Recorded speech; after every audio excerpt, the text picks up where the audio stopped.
Welcome to Korea Economic Broadcasting's GlobalScience. I'm Bruce Han. From Singapore, Mr. PeterYB Tay, who 40 years ago started TPS Group Alliance, an Asia-Pacific-based corporate services group, will be joining us. He is also the founder of Moneymakers, an online deal-matching platform which focuses on corporate advisory, real estate, commodities, and philanthropy. Peter, thank you so much for joining us today. Thank you very much. Thank you. Now, you established TPS Group Alliance in Singapore 40 years ago. Can you tell our viewers about TPS Group Alliance? Well, actually, it started in 1982 as an opportunity for me to practice my chartered secretarial professional qualification.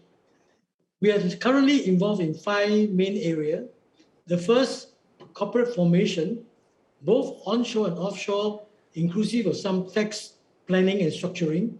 Second area is real estate brokerage in residential, commercial, industrial, hospitality, agricultural, and mining. Human resource management, recruitment, and executive search. The fourth area is in financial and funding requirements. And the last area is in business partners matching, as in mergers and acquisition. So basically, it's a one-stop shop for companies and businesses wanting to locate in Singapore and beyond, usually within the Asia-Pacific region. 6 years ago, the leakage of the Panama Papers caused a huge scandal. How has this leakage impacted the usage of offshore structures for business planning? The Panama paper leakage in 2016 was not the first. There were several breaches before, such as the Commonwealth Bank, HSBC, Portuguese, and other recent leakages, such as Paradise Paper, Pandora, involving the Cook Islands and Australia, where wholesale corporate documents were literally stolen and disseminated indiscriminately throughout the media. The responsible agency was the ICIJ, International Consortium of Investigative Journalists. Copious information, raw and unreviewed, were exposed, giving the impression of tax wrongdoings and impropriety conduct. Certainly, the financial circles went into a frenzy, and the usage of offshore structures was seriously affected. The transnational agency, such as OECD and the FAFT, and many US and European countries also came in with greater governance requirements. Now, Peter, what is your outlook for the Asian equity markets? Well, the impact of COVID-19 and the Ukraine-Russian war cannot be ignored. However, it seems that the Asian equity market has recovered despite the collapse of the Chinese real estate and tech-related stocks in 2021 and 2022, beginning of 2022. However, there are several flashpoints to note. First of all, the Yellow Sea tension in North Asia, North Korea, South Korea, Japan, and China. The Taiwan-China issue exacerbated by the events of Hong Kong in the late 2019-2020. A recent poll in Taiwan showed that 90% of the Taiwanese does not want to be reunited to PRC before the COVID. We show otherwise.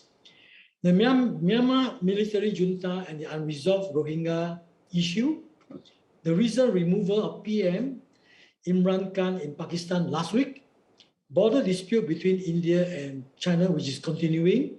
So any adverse development in these areas will definitely affect the equity market.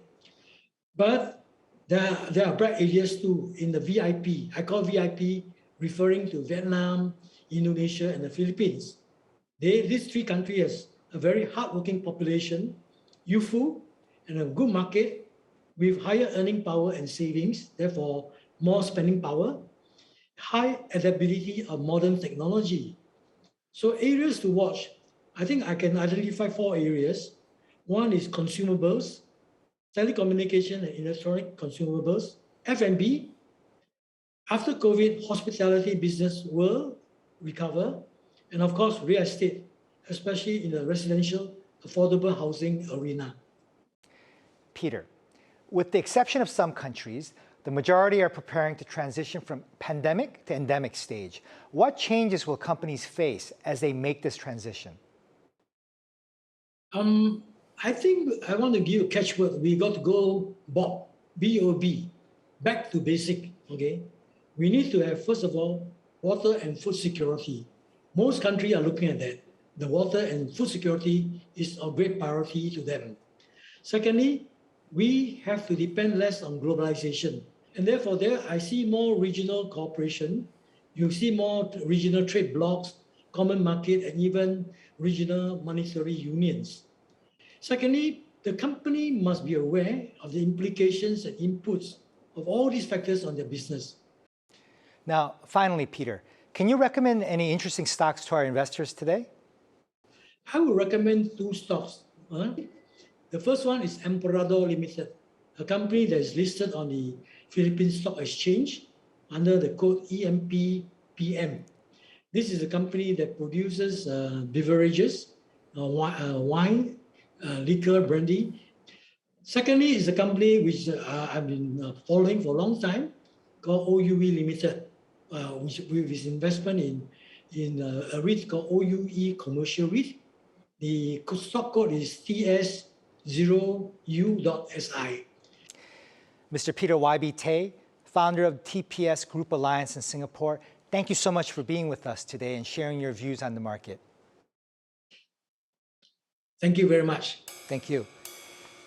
Peter recommends two stocks to our viewers today.